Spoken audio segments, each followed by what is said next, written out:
अस्सलामुअलैकुम दोस्तों, कैसे हैं। उम्मीद करता हूँ आप लोग अच्छे से होंगे, खैर खैरियत से होंगे। आज के इस वीडियो में दोस्तों हम बात करने वाले हैं एक बहुत ही इम्पॉर्टेंट टॉपिक पर। ख़ासकर जो सऊदी अरब में आते हैं और वो फंस जाते हैं, या चाहे उनके पास पासपोर्ट हो या ना हो। जैसे कि यहाँ पे होता है कि सऊदी जो है पासपोर्ट रख लेते हैं, लेकिन कुछ सऊदी हैं जो पासपोर्ट वापस कर देते हैं। तो बहुत से लोगों के पास पासपोर्ट होता है और बहुत से लोगों के पास पासपोर्ट नहीं होता है।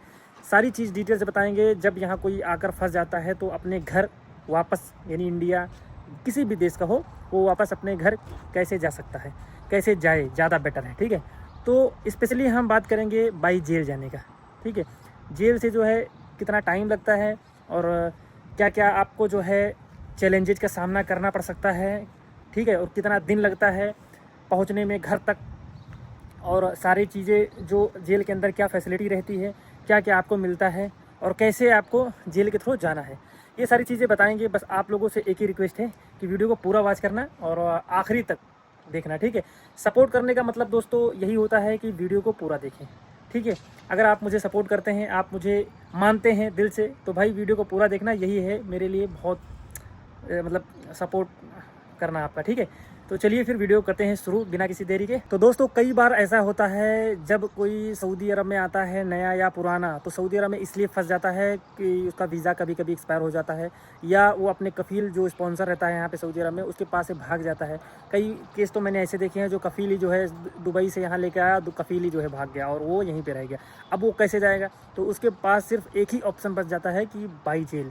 जेल में क्या रहता है, सिर्फ आपका फिंगर, फ़ोटो और बहुत सारे प्रोसेस हैं जो कि वो होता है। उसके बाद जो है वो आपको डिपोर्टेशन यानी कि तरहील के ज़रिए जो है, इसको बोलते हैं तरहील, उसके थ्रू जो है भेज देते हैं। ठीक है, तो यहाँ पे जो है कुछ लोग इस तरह फंस जाते हैं, जैसे अपने कफ़ील के पास से भाग जाते हैं, तो कफ़ील जो क्या करता है, हरूप लगा देता है। हरूप बोलते हैं दोस्तों यहाँ पे सऊदी अरब में कि हम इस अपनी ज़िम्मेदारी से हट जाते हैं। अब ये मरे जिए उसका मासूल हम नहीं है, जो सऊदी होते हैं यहाँ पे। हरूप लगाना कोई गलत बात नहीं है। हरूप वो अपने रिस्पॉन्सिबिलिटी से वो निजात ले लेता है, हट जाता है, ये इसलिए जो है हरूप होता है। और हरूप कई प्रकार के होते हैं, तो फिर वो लीगल तरीके से जो है अपना खुद का एग्जिट लगा के नहीं जा सकता, क्योंकि इतना पैसे भी नहीं होते कि जाके अपना खुद एग्जिट लगवाए, और इतना मालूमात भी, जो यहाँ पे नए बंदे आते हैं उनको इतना मालूमात भी नहीं होता है कि जाकर खुद अपना एग्जिट लगवा लें। ठीक है, और फिर वो इलीगल हो जाते हैं। फिर उनके पास सिर्फ एक ही ऑप्शन बचता है, जैसे कि मैंने बताया दोस्तों, तरहील के जरिए यानी डिपोर्टेशन सिस्टम के जरिए। और अभी फ़िलहाल में डिपोर्टेशन सिस्टम, जो सबसे बड़ा डिपोर्टेशन सिस्टम है, वो है मक्का में। मक्का में जिसके पास पासपोर्ट रहता है दोस्तों, वो सिर्फ और सिर्फ एक हफ्ते के अंदर जो है अपने मुल्क इंडिया घर चला जाता है। और जिसके पास पासपोर्ट नहीं रहता, उसको जो है 15 से 20 दिन, 25 दिन भी लग सकते हैं घर तक पहुंचने में। अब बात करते हैं दोस्तों, आखिर जो है हम पुलिस के पास जाएंगे कैसे, अपने आप को पकड़वाएंगे कैसे। तो आप खुद जाकर जो है अपने आप को सरेंडर कर सकते हैं, नहीं तो जो है चेकिंग लगी रहती है। जैसे कि मक्का में तो हर जगह चेकिंग लगी रहती है, और रियाद में जो है बतहा में जो है पकड़ते हैं। लेकिन अब पहले के जैसा नहीं है कि जो है फटाफट जो है पकड़ लेते हैं, तो अब बहुत कम जो है मतलब पकड़ते हैं इस तरह जो है। ठीक है, जब आपको पुलिस पकड़ लेती है तो सबसे पहले आपको डिटेंशन सेंटर लेके जाया जाता है। वहाँ चेक होता है कि आपके ऊपर कोई क्रिमिनल केस वगैरह तो नहीं है, या फिर जो है कोई भी प्रकार के जो यहाँ पे सऊदी अरब में, जैसे किस्त पे कोई चीज़ मोबाइल ले लेना, या फिर कोई फ़ाइन वगैरह, कोई वायलेशन वगैरह, बहुत सारी चीज़ें होती हैं जो कि उनके अकामा पे या ड्राइविंग लाइसेंस पे, या फिर जो है मतलब किसी तरीके का फ़ाइन वगैरह ना हो, या कोई क्रिमिनल केस वगैरह ना हो। नहीं, कोई सऊदी जैसे केस कर देता है तो उसके ऊपर केस रहता है, और फिर वो सोचता है मैं जल्दी जल्दी घर चले जाऊँ, तो सारा चीज़ वहाँ पे डिटेंशन सेंटर में चेक हो जाता है। और उसके बाद दोस्तों, अगर उसके पास, उस बंदे के पास पासपोर्ट रहता है तब तो ठीक है, और पासपोर्ट नहीं रहता तो इंडियन एम्बेसी, इमरजेंसी इंडियन मतलब कि ईसी बनवाया जाता है, और इमरजेंसी ईसी बनता है। उसके बाद फिर जो है आपको जवाजात लेके जाएंगे, वहाँ फिंगर फ़ोटो होगा, उसमें थोड़ा टाइम भी लगता है। 8 से 10 घंटे, 15 घंटे तक जो है लग सकते हैं, क्योंकि वहाँ पे कई लोग रहते हैं। मतलब कि आप अकेले ही नहीं रहते हो, वहाँ पे काफ़ी लोग रहते हैं, तो साथ में सब लोगों को जो है इंतज़ार करना होता है वहाँ पे। ये सारी चीज़ कि आपका नंबर आने तक वेट करना होता है। ये सारे प्रोसेस से गुजरने के बाद जवाजात, थाना जवाजात, उसके बाद फिर जो है आपको वो सीधा जो है बड़ी जेल में जो है लेके जाया जाता है, जहाँ से जो है सीधा जो है आपको एयरपोर्ट लेके जाया जाएगा। वहाँ लेके जाएंगे, और वहाँ पे सिर्फ आपका सिर्फ पर्स और मोबाइल ही सिर्फ ले जा सकते हैं, उसके अलावा जो है कुछ नहीं ले जा सकते साथ में। ठीक है, और अगर कपड़े पहनना चाहें तो डबल कपड़े पहन सकते हैं, और भी जो है जो भी सामान रहे उसको आप कार्गो कर सकते हैं, जो सऊदी अरब में है वो सारा सामान कार्गो कर सकते हैं।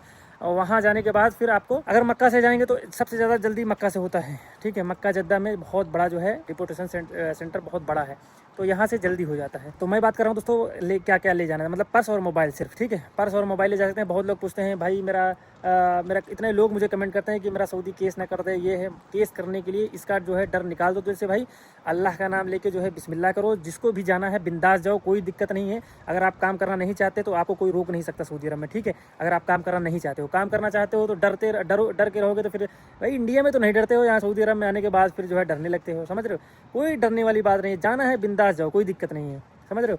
केस वगैरह जो भी होता है, अगर मान लो होता भी है 1% वैसे कोई करता वरता तो नहीं है केस, लेकिन मान लो अगर खुदा न खास्ता जो है कर देता है, या आप जो है उसका पैसा बहुत से खारजी होते हैं जो कि सऊदी को भी मतलब पैसा वैसा लेके भाग जाते हैं। ऐसा नहीं है, जो है सब सही नहीं होते, ठीक है।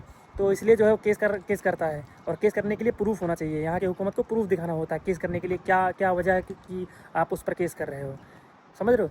अगर कफील के स्पॉन्सर के पास से कोई बंदा भागता है तो सिर्फ वो हरूप लगा सकता है। केस तभी कर सकता है जब उसका कोई नुकसान हुआ हो। जब आपका सारा चीज़ क्लियर हो जाएगा, सारा डॉक्यूमेंट्स वगैरह सब चीज़ जो है क्लियर हो जाएगा, कोई केस वगैरह कोई कुछ भी नहीं रहेगा, तो आपको जो है डिपोर्ट कर देंगे इंडिया के लिए दोस्तों, ठीक है। मतलब कि जो है ज़्यादा दिन नहीं लगता है, बहुत कम टाइम लगता है। अगर आपके ऊपर कोई इशू मतलब कोई इशू नहीं है तो, मतलब डॉक्यूमेंट्स में, या फिर जो है कोई क्रिमिनल केस नहीं है, कोई फाइन वगैरह नहीं है, तो बहुत जल्दी जो है हो जाता है सारा चीज़ क्लियर होने के बाद। अब दोस्तों हम बताते हैं जेल के अंदर क्या क्या जो है दिक्कत हो सकती है, क्या क्या जो है प्रॉब्लम हो सकती है। ये सारी चीज़ें जो है जो कि काफ़ी लोग कमेंट करते हैं मुझे, आप जाके मेरी वीडियोस में देख सकते हैं कितने लोग कमेंट किए हैं जेल के अंदर क्या होता है, कैसा होता है। तो मैं बता दूं, सबसे बड़ी प्रॉब्लम होती है जेल के अंदर मेंटल स्ट्रेस, टेंशन, सोचना, समझ रहे हो। क्योंकि अलग अलग मतलब नेशनलिटी के लोगों के साथ में जो है रहना पड़ता है, और कुछ केस में तो अलग अलग जो है कैबिन दे देते हैं, अलग अलग मतलब देश के अलग अलग जगहों पे रखते हैं, जो एक जगह नहीं रखते, ठीक है। सबसे ज़्यादा वहाँ पे यही होता है भाई, सोचते बहुत हैं लोग, और टेंशन कब जाऊँगा, कितना दिन लगेगा। तो सबसे बड़ी प्रॉब्लम ये है, ठीक है। उसके बाद लिमिटेड फ़ोन कॉलिंग, यानी कि फ़ोन कॉलिंग आपको जो है इंडिया बात करने के लिए 15 रियाल लगता है, वो बहुत लिमिटेड रहता है, ठीक है। और बेसिक खाना, जो खाना आपको देते हैं जेल के अंदर, थोड़ा मतलब कि लिमिटेड रहता है, नॉर्मल रहता है, ठीक है। और इतने लोगों के साथ में रहना थोड़ा सा जो है अजीब लगता है। काफ़ी लोग रहते हैं, आप अकेले ही नहीं रहते। तो ये सारी चीज़ें हैं जो कि आपको थोड़ा सा दिक्कत ये सब फेस करना पड़ सकता है। कुछ लोग होते हैं जो कि सही इन्फॉर्मेशन नहीं देते हैं, ठीक है, ये सारी चीज़ें नहीं बताते हैं। यहाँ पे कई सारे एजेंट हैं जो कि पाकिस्तानी, मतलब कि जो बहुत सारे एजेंट हैं जो कि सही इन्फॉर्मेशन नहीं देते हैं। भाई 2-3 दिन में पहुँच जाओगे, 4 दिन में पहुँच जाओगे, कोई दिक्कत नहीं होगी, ये है वो है। तो भाई ये सारी चीज़ें जो है जो दिक्कत है फेस करना पड़ सकता है आपको, ठीक है।